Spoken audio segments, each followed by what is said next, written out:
வணக்கம். அதிகமான மன அழுத்தத்தில் இருக்கீங்களா? தூக்கம் இல்லாம மனதை ஒருநிலைப்படுத்த முடியாம தவிக்கிறீங்களா? உங்க நிலைமை எனக்கு புரியுது. நான் உங்களுக்கு உபதேசம் எல்லாம் செய்து மேலும் உங்களை மன அழுத்தத்திற்கு கொண்டு போய் விட மாட்டேன். கொஞ்சம் பொறுமையா இந்த வீடியோவை 5 நிமிஷம் கேளுங்க. ஒரு தடவை இல்லைங்க, 2 தடவை கேளுங்க. உங்க மன அழுத்தத்திற்கு தீர்வு கட்டாயம் கிடைக்கும். ஏன் இப்படி சொல்கிறேன் தெரியுமா? இந்த மாதிரி நேரத்துல யார் என்ன சொன்னாலும் மனசு அமைதிப்படாதுங்க.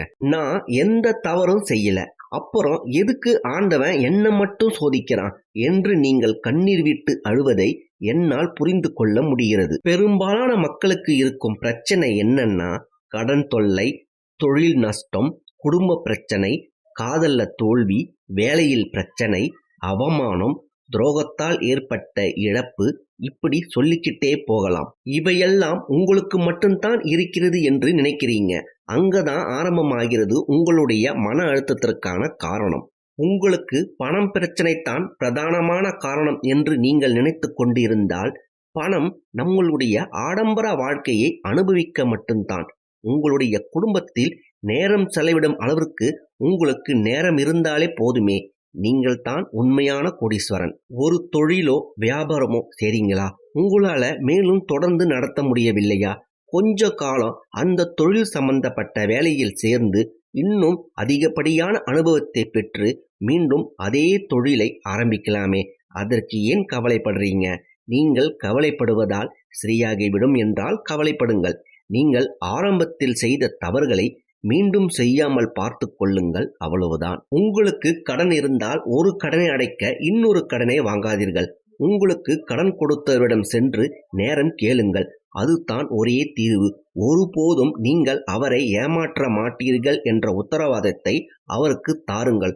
அப்போது தான் நீங்கள் கடனிலிருந்து விடுபட முடியும். குடும்ப பிரச்சனையை பொறுத்தவரை கணவன் மனைவி பிரச்சனையில் தயவு செய்து 3ஆம் நபர் தலையீடு இல்லாமல் பார்த்து கொள்ளுங்கள். எந்த ஒரு இக்கட்டான சூழ்நிலை வந்தாலும் நீங்கள் மௌனத்தை கடைபிடியுங்கள். உங்கள் கணவருக்கோ அல்லது மனைவிக்கோ முதலில் சிந்திக்க நேரம் கொடுங்கள். பிறகு பேசுங்கள். தனியாக நேரம் செலவிடுங்கள். நீங்கள் வேலை செய்யும் இடத்தில் உங்களுக்கு கிடைக்க வேண்டிய ப்ரமோஷன் வேற ஒருவருக்கு கிடைக்கிறதா? பரவாயில்லை, விட்டுவிடுங்கள். உங்கள் தகுதிக்கு அதைவிட பெரிய பலன் நிச்சயம் கிடைக்கும். உங்களுடன் வேலை செய்யும் நபர்களிடம் ஒருபோதும் உங்கள் சொந்த விஷயமோ அல்லது மற்ற ஊழியர்களை பற்றியோ அல்லது மேல் அதிகாரிகளை பற்றியோ பேசாமல் இருக்க பழகுங்கள். காதல் பிரச்சனையில் கஷ்டப்படுபவர்களா நீங்கள்? ஆணோ அல்லது பெண்ணோ உங்களை விட்டு போகிறார்கள் என்றால் விட்டுவிடுங்கள். உங்கள் காதலை புரிய வைக்க முயற்சி செய்யாதீர்கள். காதல், அன்பு இவற்றுக்காக கையேந்தினால் உங்கள் வாழ்க்கை நாசமாகிவிடும். உங்களுக்கு ஒரு இடத்தில் மரியாதை இருக்காது என்று தெரிந்தால் அந்த இடத்திற்கு போகாதீர்கள்.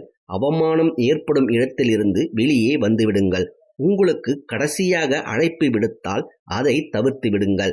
உங்களுக்கு துரோகம் செய்த நபரை மட்டும் உங்கள் வாழ்க்கையில் மீண்டும் அனுமதி கொடுக்காதீர்கள். அவர் உங்களிடம் மன்னிப்பு கேட்டாலும் அவரிடம் இருந்து விலகிவிடுங்கள். இப்போது இருக்கும் உங்களுடைய பிரச்சனையை ஒரு 10 வருடம் கழித்து பார்த்தால், அட இதுக்கா இவ்வளவு வருத்தப்பட்டோம் என வருத்தப்படுவீங்க. எல்லா பிரச்சனைகளுக்கும் தீர்வு உண்டு. அதை காலத்தின் கையில் ஒப்படைத்து விடுங்கள். நீங்கள் இந்த வீடியோவை முழுமையாக பார்த்திருந்தால் கண்டிப்பாக உங்களுக்கு ஒரு தெளிவு கிடைத்திருக்கும். உங்கள் கருத்துக்களை கமெண்டில் தெரியப்படுத்துங்கள். மேலும் இந்த வீடியோ பிடித்திருந்தால் ஒரு லைக் செய்யவும். உங்களுக்கு உடன்பாடு இல்லை என்றால் டிஸ்லைக் செய்யவும். நீங்கள் இந்த சேனலை சப்ஸ்கிரைப் செய்தால் மேலும் இது போன்ற தகவல்கள் உங்களுக்கு கிடைக்கும். மீண்டும் மற்றொரு பதிவில் சந்திக்கிறேன். நன்றி.